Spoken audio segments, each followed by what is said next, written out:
चलिए आज बतलाएंगे भाग विधि से मौसा। क्या बतलाएंगे?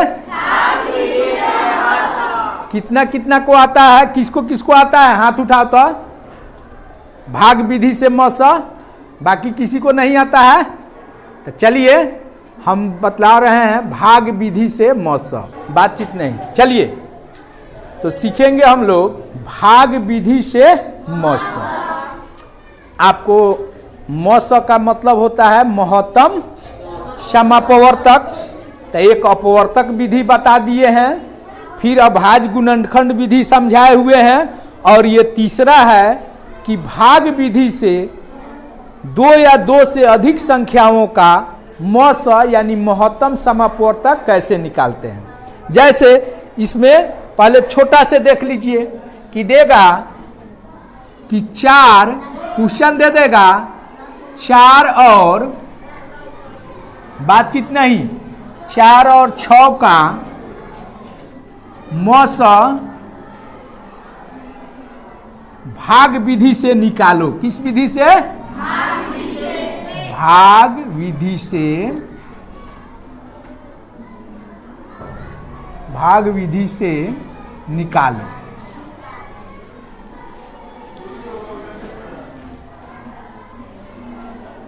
तो देखिए भाग विधि से 4 और 6 का मौसा निकालने के लिए 4 और 6 में छोटी संख्या कौन है? 4। अब बड़ी संख्या कौन है? 6। तो छोटी संख्या से बड़ी संख्या में भाग देते हैं। बात समझ में आ रही है? तो छोटी संख्या 4 है, तो जब इसका हम हल करेंगे तो 4 से भाग करेंगे किस में? 6 में। तो 4 से 6 में भाग करेंगे तो 4 का पहाड़ा हम पढ़ेंगे तो 6 से ज्यादा भी नहीं आना चाहिए,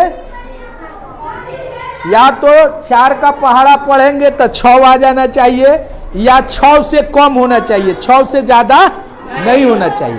तो 4 का पहाड़ा कितनी बार पढ़ेंगे? एक बार। तो 4 इकाई 4, 6 में से 4 घटा देंगे, कितना बचा? 2। अब देखिए यहां जो शेषफल बचता है, इस शेषफल से यहां जो भाग दिए हैं पहली बार, इसमें भाग देंगे। अब तो पहली बार 4 से भाग दिए हैं, आज शेषफल मेरा कितना बच रहा है? 2। तो इसे 2 से भाग करेंगे किस में? 4 में। अब देखिए ये कट गया, 2 दूना 4, तो 4 में से 4 गया। यह भाग तब तक देते हैं जब तक शेषफल 0 नहीं हो जाता है।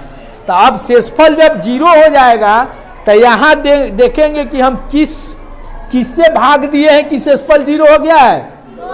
2 से। अब यही 2 4 और 6 का क्या हो गया? मौसा हो गया। यही 2 4 और 6 का क्या हो गया? मौसा हो गया।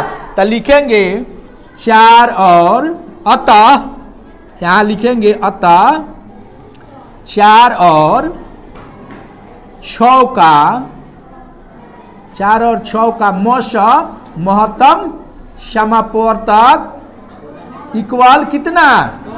2। यही इसका क्या हो गया? बात समझे हैं? अब तो भाग विधि से आपके किताब में जो दिया है निकाल कर दीजिए। तो क्वेश्चन बोलिए उसमें से, भाग विधि से बड़ा बड़ा वाला भी दिया है। जैसे एक देख लीजिए, यहां फर्स्ट क्वेश्चन है 300 और 450 का। दूसरा क्वेश्चन है इसका जो आपके किताब का प्रथम है कि 300 और किसका निकालना है? 450 का। क्या निकालना है? क्या निकालना है? मौसा भाग विधि से निकालो। मौसा भाग विधि से, भाग विधि से। अब देखिए, अब देखेंगे हम क्या बताए हैं कि 300 और 400 में छोटी संख्या कौन है? अब बड़ी संख्या कौन है? 400 है कि 450 है? हम समझा रहे हैं तो समझ में आ रहा है कि नहीं? ये अब देखिए, तो 300 से हम भाग कर देंगे, हल जब करेंगे तो छोटी संख्या है 300, तो 300 से भाग करेंगे किस में? तो कितना भागफल होगा? 1। यहां कितना हो जाएगा? 300 घटा लीजिए, कितना बच गया? अब इस 150 से समझाए थे कि जो शेषफल आ जाएगा, हाँ, अब ये 300 में 150 से, बहुत अच्छा, तो 150 से भाग दे देंगे किस में? कितना भागफल होगा? 2 नहीं 2।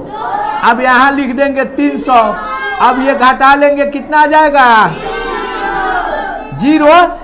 अब अतः 300 और 450 का मौसा कितना होगा? 150। तो लिखेंगे अतः 300 और 450 नहीं, 450 बोलो ना, 450 का मौसा इक्वल 150 आंसर। अब मौसा निकालना कितना आसान है? आसान है ना?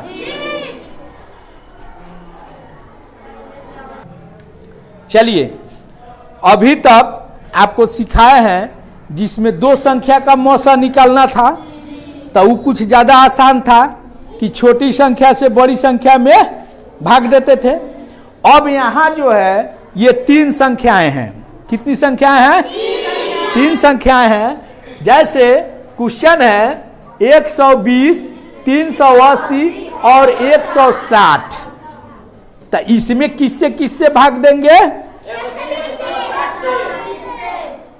नहीं, इसमें समझ लीजिए, जब 3 का रहेगा, ठीक है, या 3 से ज्यादा भी रह सकता है, लेकिन यदि 3 संख्याएं दी गई हो तब उसका मौसा कैसे निकालते हैं?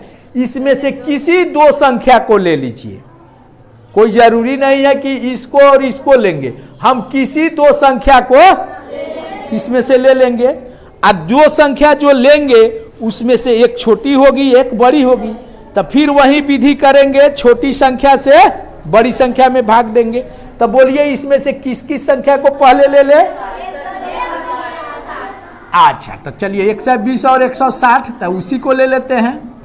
तो 120 पहले, 120 और 160, तो 160 का मौसा निकाल लेंगे। इसका मौसा भाग विधि से निकालना है, तो 120 छोटी संख्या है और 160 बड़ी संख्या है, तो 120 से भाग कर देंगे किस में? 160 में। कितना भागफल होगा? 1। यहां हो जाएगा 120, घटा लीजिए, कितना हो जाएगा? 40 हो गया। अब इस 40 से भाग कर देंगे किस में? 120 में भाग कर दीजिए 3 मर्तबे, भागफल 3 हो जाएगा, यहां हो जाएगा, अब घटा लेंगे तो ये क्या होगा? 0। तो आपको बताए थे कि भाग तब तक देंगे जब तक 0 न आ जाए। तो अब 0 आ गया, तो 120 और 160 का मौसा कितना हो गया? तो लिखेंगे अतः 120 और 160 का मौसा 40 आ गया। अब देखिए, नहीं, आंसर अभी नहीं होगा, अभी नहीं होगा, अभी तो इसमें 3 संख्याएं न है, तो मात्र 2 ही का मौसा ना 40 आया। अब क्या करेंगे कि जो 2 संख्याओं का मौसा आया है 40 में, अब बाकी एगो संख्या कौन बच गया है? तो 40 और 380 का अब मौसा निकाल देंगे। समझ में आ रहा है? अब लिखेंगे यहां 40 और 380 का मौसा, 380 का मौसा भाग विधि से निकाल देंगे।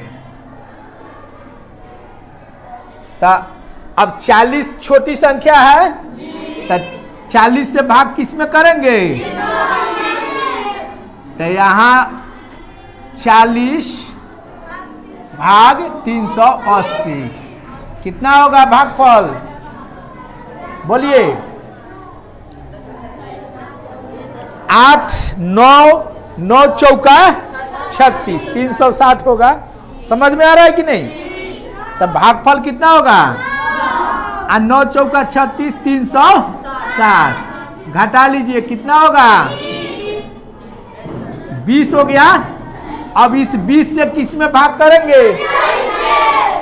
समझ में आ रहा है कि नहीं? जिसको जहां दिक्कत हो, लगे कि नहीं नहीं समझ में आ रहा है तो बोलिएगा। अब जो है इस 20 से हम भाग कर देंगे 40 में। 20 दूना ये कट गया। अब यहां जो 0 आ गया, इसका मतलब 40 और 380 का मौसा कितना है? और यही जो 40 और 380 का मौसा 20 आया है, यही इस तीनों संख्याओं का मौसा कितना हो गया? 20। कितना आसान है। हाँ, यह अब ये आंसर हो गया। समझ में आ रहा है? अब ये आंसर हो गया। तो लिखेंगे